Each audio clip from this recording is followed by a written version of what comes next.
Hey everyone, and welcome to today's deep dive.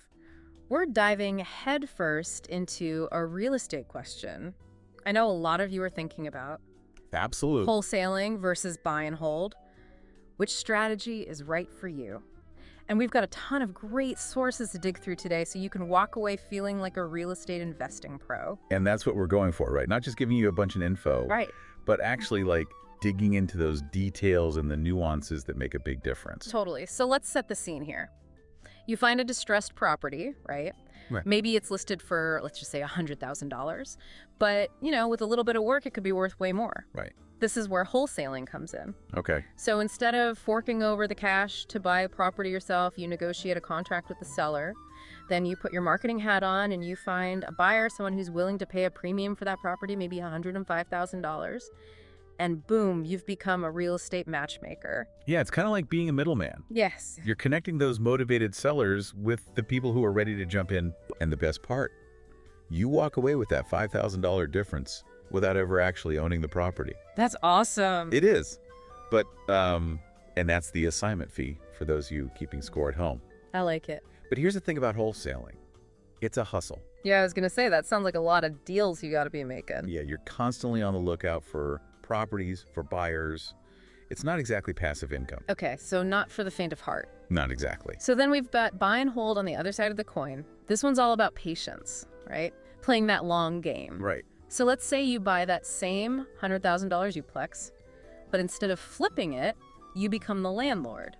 Okay. And suddenly you've got this nice stream of passive income coming in every month. Let's just say it's $1,000 a month to keep our example going. And that's just from the rent, right? Exactly, every single month. And don't forget about appreciation. That property value is going up over time too. And as you pay down that mortgage, you're building equity, which you can leverage to buy even more properties. I love that. Yeah, it snowballs. It's like planting a tree. Exactly. You nurture it and watch it grow, and then you reap those sweet rewards for years to come.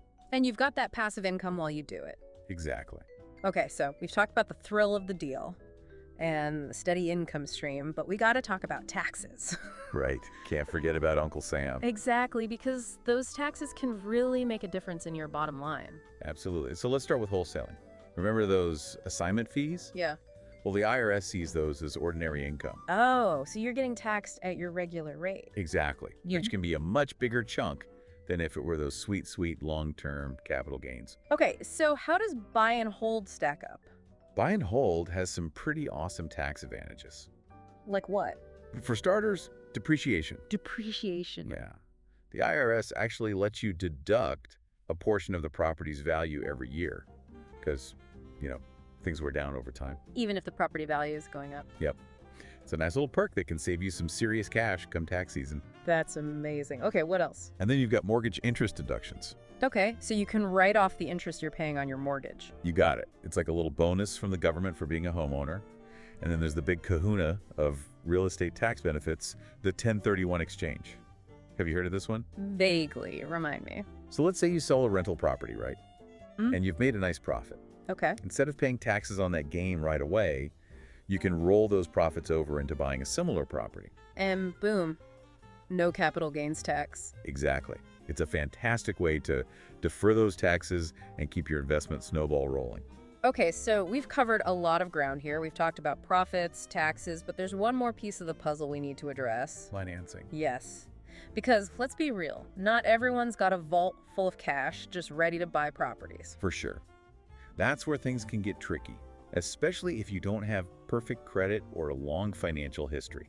And that's where our research on alternative financing really comes in handy. It's amazing how many options are out there beyond the traditional bank loan. Right.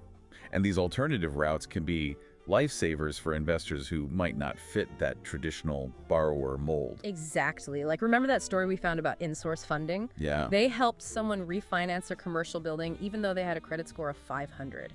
That's incredible. Right.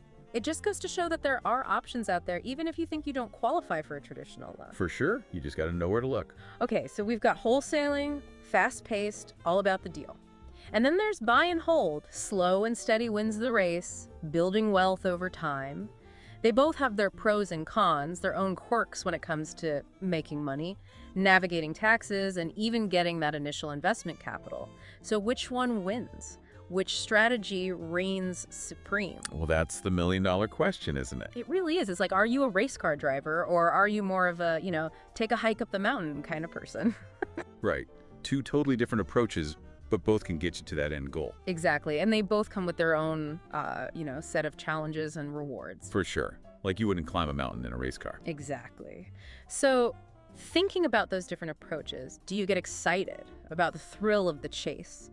Finding a deal, negotiating it, closing it fast, maybe wholesaling is your speed. But if you're thinking more long-term, enjoying that passive income stream as you build wealth over time, buy and hold might be a better fit.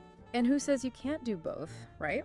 Maybe you start with wholesaling to build up some capital and then use those profits to dip your toes into the buy and hold market. It's your journey. You get to decide how you want to navigate the real estate world. I like that. So we've covered a lot of ground today. We talked about wholesaling, buy and hold, those tax implications that can really make a difference. It's definitely important to keep those in mind. Absolutely. And we even dug into some alternative financing options, which I think can be a game changer for a lot of people. Yeah, it's all about finding the right strategy for you. Yeah. Your goals, your risk tolerance. 100%. And the best part is, now you've got the knowledge. You know what to look for, what questions to ask. Absolutely. You're in the driver's seat now, ready to make those informed decisions and really build that real estate empire. Exactly. So as you move forward, just remember, real estate is always changing, but you've got this. Keep learning, keep exploring, and who knows, maybe we'll hear your success story on a future deep dive. I love it. Always room for more success stories. Absolutely. And on that note, thanks for joining us, everyone. Happy investing, and we'll see you next time.